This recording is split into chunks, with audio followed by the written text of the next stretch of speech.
Baiklah, perkenalkan nama saya Tantowi Colia dari kelas 12 IPS 3. Di sini saya akan menjelaskan tentang pengertian buku besar. Buku besar akuntansi merupakan suatu kumpulan akun-akun yang digunakan untuk meringkas sebuah transaksi yang telah dicatat dalam jurnal. Buku besar juga dapat diartikan sebagai salah satu dari tahapan catatan terakhir dalam akuntansi Book of Final Entry yang menampung ringkasan data yang sudah dikelompokkan. Akun-akun buku besar dapat digolongkan seperti berikut. Yang pertama, akun real adalah suatu akun-akun yang terdapat dalam neraca, misalnya saja aktiva, hutang, kewajiban, dan modal. Yang kedua, akun nominal adalah suatu akun-akun yang terdapat pada laporan laba rugi, misalnya saja pada akun pendapatan dan beban. Macam-macam buku besar. Yang pertama, buku besar umum. Buku besar umum yakni semua perkiraan yang saling berdiri sendiri dan ada dalam suatu periode tertentu seperti pada kas, piutang, persediaan utang, dan modal. Perkiraan ini mengistisirkan suatu pengaruh transaksi terhadap perubahan aktiva, kewajiban, dan modal perusahaan. Yang kedua, buku besar pembantu.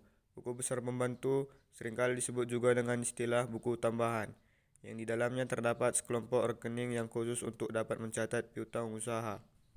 Buku besar pembantu dibagi lagi menjadi dua jenis, yaitu satu, buku besar pembantu piutang usaha. Buku besar pembantu piutang usaha atau seringkali disebut juga sebagai buku piutang yang khusus merinci langganan kredit kepada siapa perusahaan melakukan transaksi penjualan secara kredit, di mana lokasi alamat, dan berapa jumlah transaksinya. Yang kedua, buku besar pembantu utang. Buku besar pembantu utang atau seringkali disebut juga sebagai buku utang yang khusus mencatat tiap-tiap pemasok secara terperinci, siapa saja pemasok yang memberikan pinjaman kredit dan berapa jumlah utangnya. Bentuk-bentuk buku besar. 1. Bentuk T. Bentuk T adalah salah satu buku besar yang berbentuk huruf T.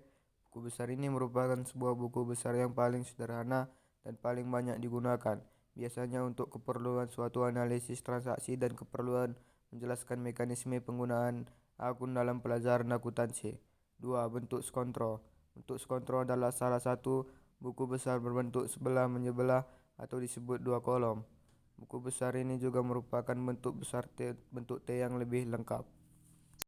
3. Buku besar debitur. Berbeda dengan buku besar umum, debtors ledger ini hanya dapat mengumpulkan suatu informasi dari jurnal penjualan saja.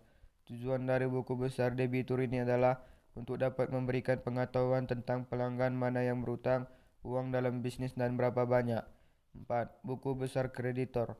Hampir sama dengan debtors ledger, buku besar ini juga hanya dapat mengumpulkan suatu informasi dari satu jurnal saja, yaitu jurnal pembelian. Tujuan dari Creditors Ledger adalah untuk dapat memberikan pengetahuan tentang pada pemasok mana kita berutang uang dan berapa banyak. Manfaat buku besar. 1. Mencatat semua transaksi pada akuntansi dengan akurat. 2. Melakukan suatu posting pada semua transaksi tersebut sesuai dengan akunnya masing-masing. 3. Menjaga suatu keseimbangan pada perkiraan yang ada, baik itu di kolom debit ataupun kredit.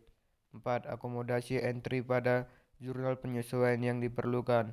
5. Membantu untuk mempersiapkan dan menghasilkan laporan keuangan yang bisa dipercaya dan bisa disajikan tepat waktu untuk setiap periode akuntansi. Fungsi sistem buku besar umum. 1. Untuk bisa mengumpulkan data transaksi. 2. Untuk dapat mengklarifikasikan dan mengkodekan data transaksi serta akun. 3. Untuk memvalidasikan suatu transaksi yang terkumpul.